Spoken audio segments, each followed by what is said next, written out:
What's up, LC heads? How's it going? I've had a minute to actually work on this girl right here. Where is she? Where did she go?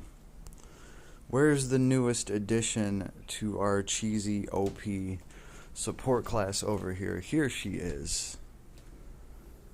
Here she is, right? She looks good. Her sprite looks great. I love her little animations. The art just looks good. But the big question, the first big question that I had is, well, her damage cap. Is it going to stack up?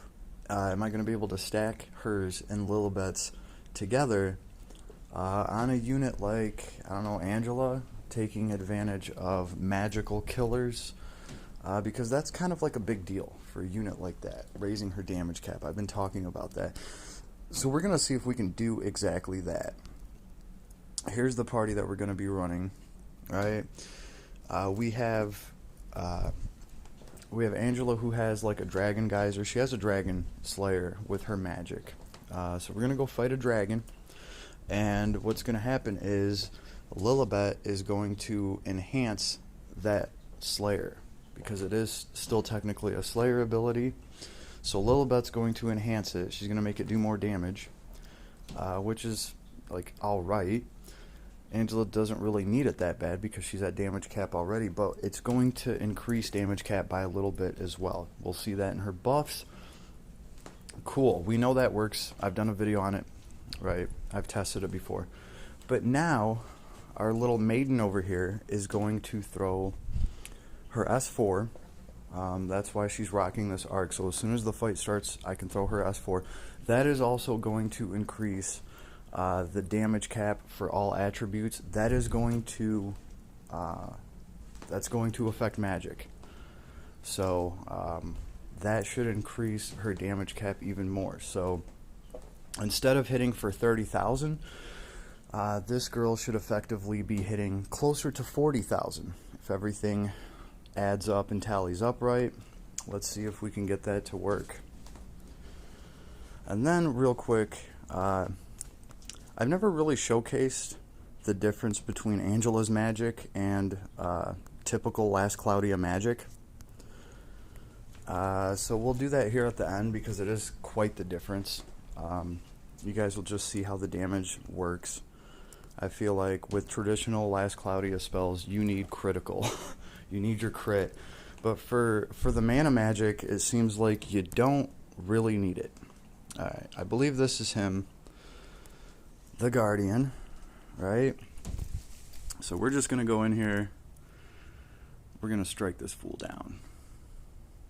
Yeah, I think this is him.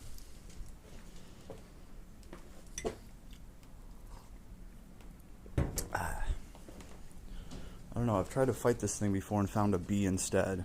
Okay, no, this is him. So there's the dragon. So all we have to do is get our Slayer all the way up, right? And we're going to do that by activating this girl's S4 as soon as she's done buffing everybody. And it's another thing I like about her. She's just going to put up all these buffs. She's just so good to leave alone and just let her stand there and buff everybody up. She will passively cast all this awesome stuff, all these buffs, and it will let you concentrate on your other characters, like, you know, Lilibette for trying to do more damage. For here, though, we are just going to make Lilibette buff so that way her attacks aren't lighting up the screen. And this girl, well, first of all, let's check them out here. Yo, look at these buffs. Right? Look at these buffs, yo. This is all coming from this maiden. Okay, so if we look at our status here for Angela, we have at the very top, we actually have Lilibette's Killer and Slayer damage boost, right? Killer and Slayer damage dealt. Cool. And then we have Killer Slayer damage cap boost. Boost Killer Slayer damage cap, right? And then at the very bottom, we have all attribute damage boost and all attribute damage cap up. Boost all attribute damage caps. So that's what we're doing. and they do show up as separate buffs here, so they should be nice and stacked. So all we have to do now, geez, let's look a little bit. Oh, she's only at 36.98. All we have to do now is start casting. Oh my goodness, I think she already cast something. Yeah, she definitely did. All right, well, regardless, we're still hitting for 39,000 with the spike freeze. So let's see it right there, 38.99. I just saw it peak. Here it goes, 38.99. So we are almost at 40K. It's all working. It's all working flawlessly. What is interesting here, though, check out how Acid Storm works, right? The other one was hitting for 39,000, and it costs less. It costs less magic points. Spike Freeze, which is hitting for 38.99, costs 47. Acid Storm costs 52. Right. This is Acid Storm's a traditional, more traditional last Cloudia spell that you can get. But let's look at the damage on it. There it goes, 17,000. Right? That is crazy, right? Let's see that again. I think I was getting like some 17,000 crits. So this is typical magic. We have, there it goes, well, 20, 30, 22,000, or was that Lilebette? You know what? Might have to try that again. Lilebette, you need to stop. Alright, here we go. Here's that rain, 24, 24. Yeah. So obviously, Spike Freeze is going to be the way to go. No, please don't heal her. I kind of wanted her to die right here so I could show how quick and easy you can also lose this buff. Hold on. A few thresholds right here. Okay. Because here's the thing. When anybody dies, now you're screwed, right? Oh, well, last time my mage actually survived and I managed to look at her. Our little spirit maiden's going to come back. She should come back to life.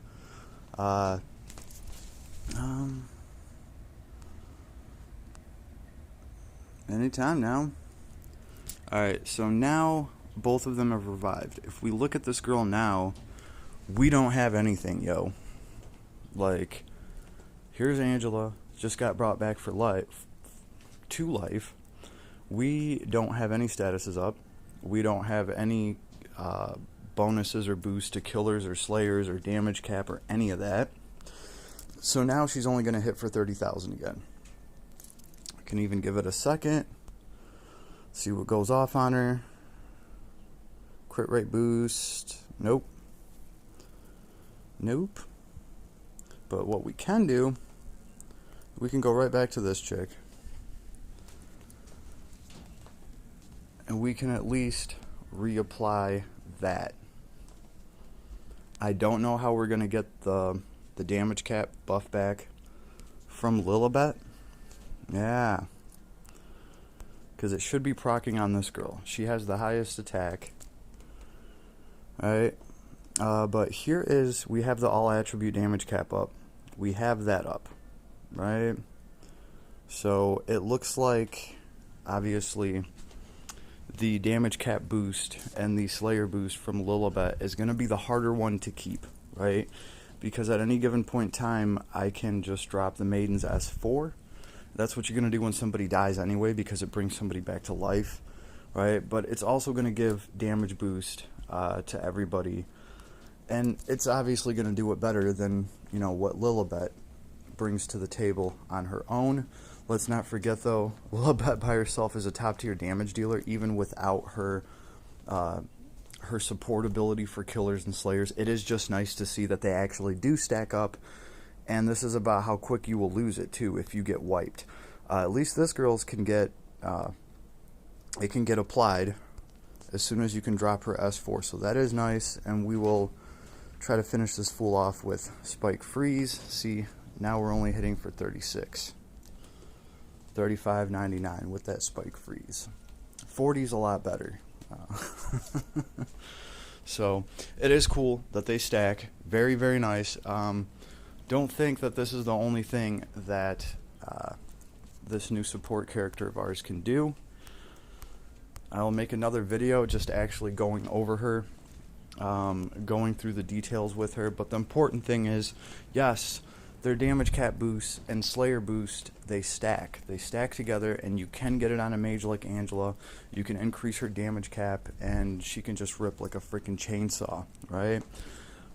There's limitless things that you can do with this girl. Because what it is she's just pretty much going to be like the best support unit right now to put into any party. I don't care if it's your farming party.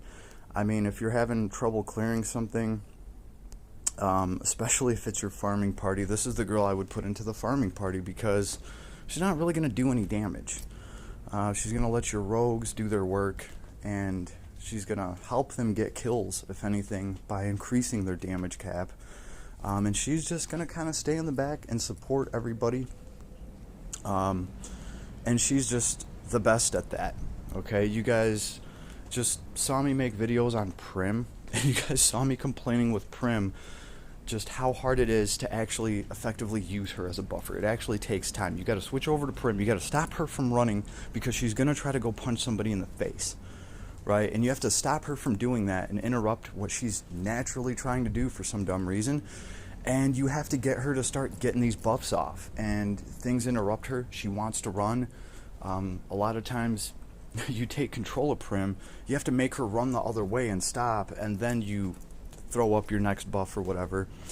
Yeah, and then, you know, Prim also dies very easy. This girl comes with 3 lives out of the box compared to Prim. Like, right off rip, she's going to be much harder to kill. For me, that personally cements Prim in my account as my suicide girl. She's just easier to kill. I'm going to keep that armor on her so I can get that awesome debuff on whatever boss I decide to feed her to, right? But this girl, she's just going to do it all. It's going to be easier for her to bring your party back, to resurrect everybody. If you have her staff, her buffs will last an extra 20%. That is actually a big effing deal, okay? Because, you know, you add like a 4 or 5 star item that adds 15% to the duration, and you have her staff, all of a sudden your abilities that last for a minute are now lasting for 1 minute and 30 seconds. There's a lot that can happen in 30 seconds in the middle of a boss fight. I mean, that's actually a huge length of time. You can do so much damage with that. You know, also add to the fact that she's increasing damage cap and all this stuff. There's also her ability to increase other units' healing for themselves. So we'll look at that and all that stuff. You could do a bunch of nifty stuff with that. Just with her charisma ability alone, she's increasing everybody else's healing that they're doing. So thinking like Proud Force, any sort of ability like Proud Force or Blood Force is gonna heal more now, just from her being around and dropping her charisma power. So a lot of different things to explore with this girl, a lot of different party combinations to try, but it is nice to see that this is going to work out well. She's not going to be fighting with anybody over Lilibette's Slayer buff, so that will work out, because obviously this girl isn't going to have a super high attack. So whoever you put in with her and Lilibette, they're going to get you know, that Slayer buff, and they're going to get multiple damage boost, or damage cap buffs, sorry. As long as you actually have some sort of Slayer for Lilibette's to proc, this girl's will just proc on everybody's universally, okay? And I'm just talking about running them together. If you're running this girl with anybody else, she's still going to bring everything to the table. She's just going to increase everybody else's damage cap, right? Because Lilibette can only help one person get their damage cap up. It's very specific. It's the person in your party that has the highest attack. She's going to buff their Slayer, and she's going to buff their damage cap with their Slayer. This girl's is a lot better. She's just giving everybody damage cap and everybody damage boost for all elements, and it can be reapplied. It can be reapplied as soon as she can just get her S4 and drop it. So that is very awesome. It is very awesome. She also comes with a ton of support. I mean, the only reason they call her a mage is just because she's blue crystal hungry. That's about it. She really is a support healer. She's MP hungry. That's what I'll say about her so far. Of course she's going to be MP hungry, or she would just be OP, right? What is nice though is that she does have the proper healer kit in here, so you can get heals off of her skill, right? It doesn't all have to be MP hungry healing spells that you're using. You can keep your team healed. Just what is it? Which one? Restores moderate hit points to all allies. Ichi no Kagaru. Your S3. You drop your S3, everybody gets an awesome heal. And obviously the S2, apply a physical magical attack plus 17 buff to all allies. So she really has an awesome support to damage right there, built in with that S2. So if you're worried about not reaching damage cap, go ahead and drop that S2. That'll give everybody a plus 17% buff to physical and magical attacks. So universally, she's going to make everybody else in the party do more damage just off of that. You know, and then you can use your MP for whatever you need. I got this girl, I've taught her breaks, I've taught her buffs.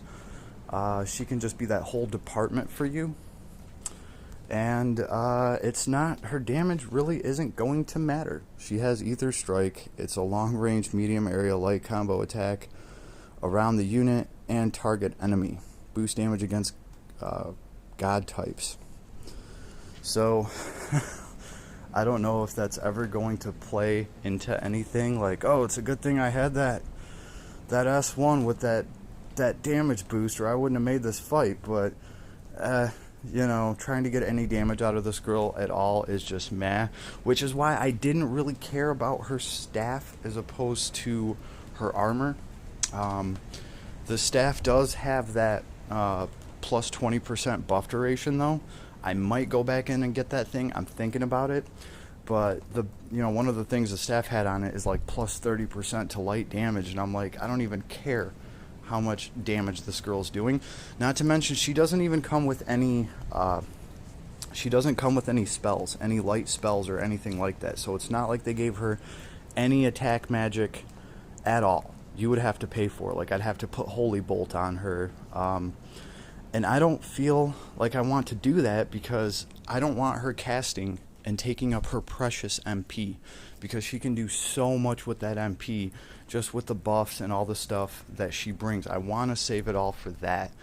So I'll showcase her more, but I really do want to get a build together for her where she can get some MP back, and I'm still trying a lot of different things, but at least for now, we did get to see that the damage cap stacks up. It's very nice. That was one of the main motivations I had for pulling this girl, is literally to run this party combination and just to see if it would all stack up. Because I tell you what, I'm going around collecting the geyser abilities so that I can make mages have, killer and slayer damage, which is awesome. Because that's what the geysers do, I believe. It counts as just like having a magical slayer effect for that type. So they're rare. They're not that easy to get. But I want to collect all of those, and I want to collect all the different mega boosts for the different elements, and then just let this girl, just quick cast a bunch of her spells effectively for less MP and do more damage. That's the idea here. That's the idea, and I think it's a cool little party, right? And then you still have Lilebette here to finish things off for you, and she can obviously do a lot of damage. You run out of MP, you can try to spam Lilibette's basic attack. So, I don't know, just kind of a cool little team to run. But yeah, we'll definitely be showing off some more of the stuff that this support maiden can do. She's pretty damn cool. Props to everyone that managed to get her so far. If you haven't, don't worry. You still got plenty of time. This is not a 5-day banner. Don't stress it. All right, later, everybody.